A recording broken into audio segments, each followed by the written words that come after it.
Fan Xian asked, "Your father wants to kidnap the prince?" Lin said, "They've got the wrong man." I didn't realize it was the prince who took the blame for him. I didn't think one would join forces with Lin Ruofu to deceive Fan. I'll apologize later. On the other hand, Lin Ruofu is still waiting for the result. The assassin sent to catch the suspect has replied. He asked Yuan Hongdao to inquire about the situation. The assassin told Yuan that they'd caught the suspect.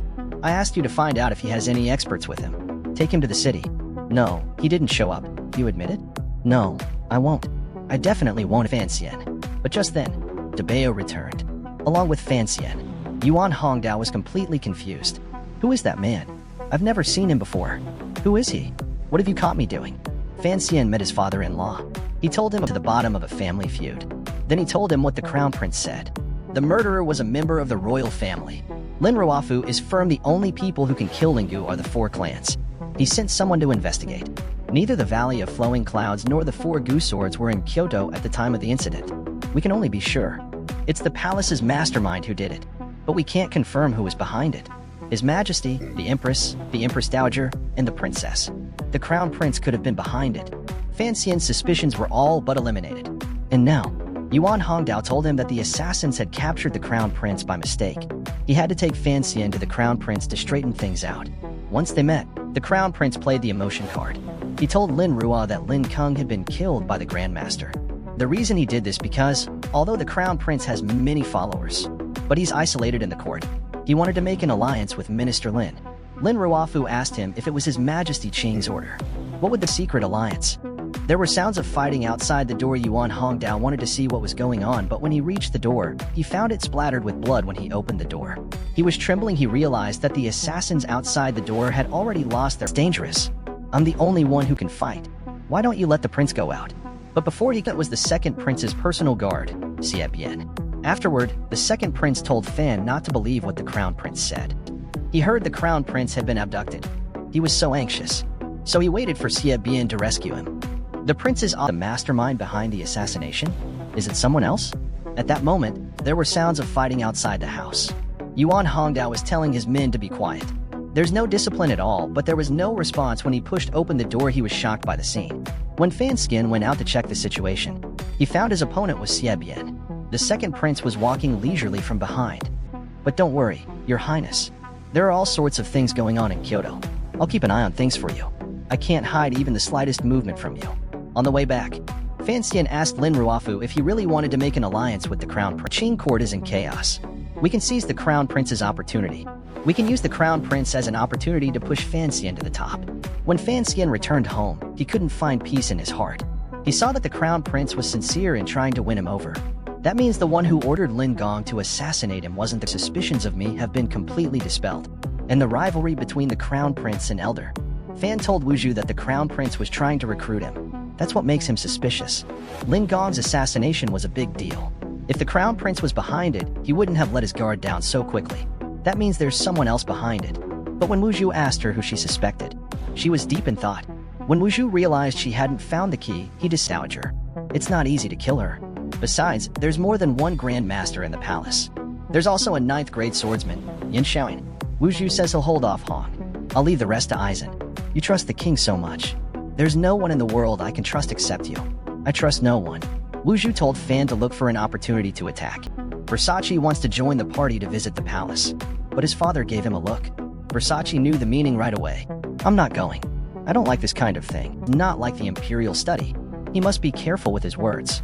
Fan Xian was curious about Lu Ruyu's relationship with concubine Igui. She had to tell her. Igui Wei is her cousin. She's also the mother of the 3rd prince. Since entering the palace, I've lost a lot of family ties. We haven't seen each other for 4 years. The royal family has always been kind to my family, and Annie married my father. As soon as we met, Igui Ping complained that Lu Ruyu didn't come to see her. The 2 sisters have not seen each other for a long time. They had a nice chat. Fan Xian naturally wanted to give her full face. She opened her mouth and called Igui Ping Lu. She coaxed Igui Ping to smile with just a few words. Since Fan Xian entered the palace, the princess has been sending people to keep an eye on her, knowing that she made Igui Ping very happy. She was a little upset.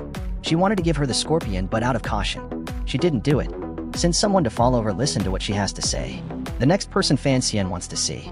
Your Highness is the 2nd prince's birth mother. Although she's a bit harsh, but she's obsessed with reading. And she's Fan Xian's nickname. I heard you wrote The Red Mansion.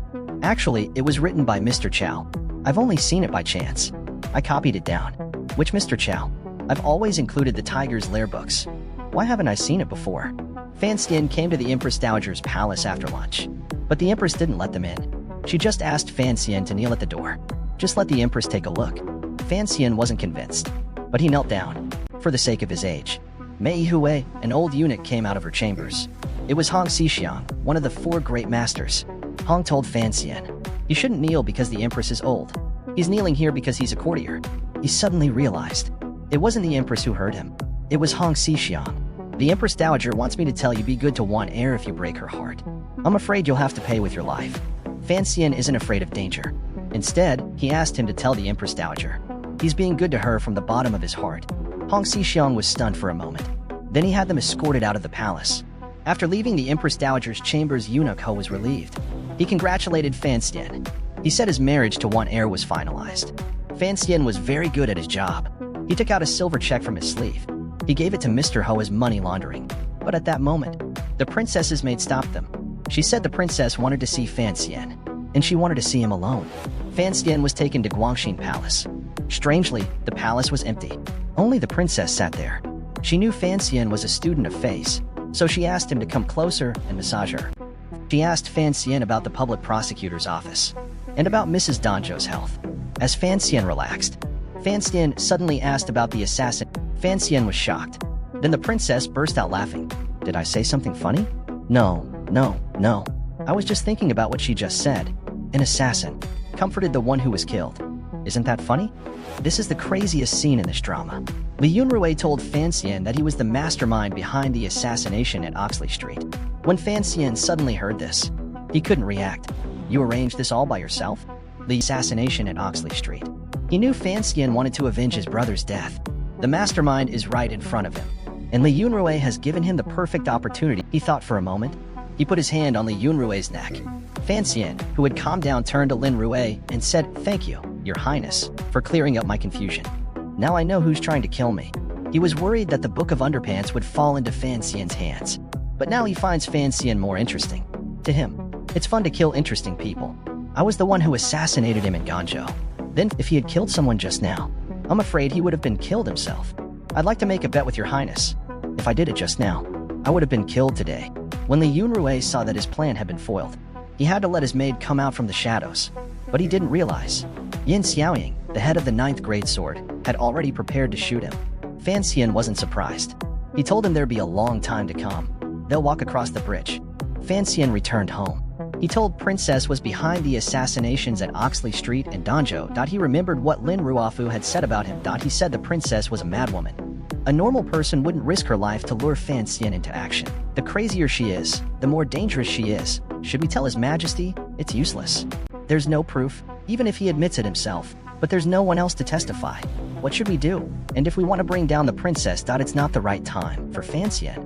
The most important thing right now is to open the chest his mother left behind. He asked Fan Ruoruo to draw the route to the harem. While they were chatting, Fan Jian sent someone to call Fan Xian to his study. But as soon as Fan Xian entered, he was approached by a man in official uniform. Fan of Qiuyang, the daughter of a talented man. I'm really a young man. Look at you. So handsome.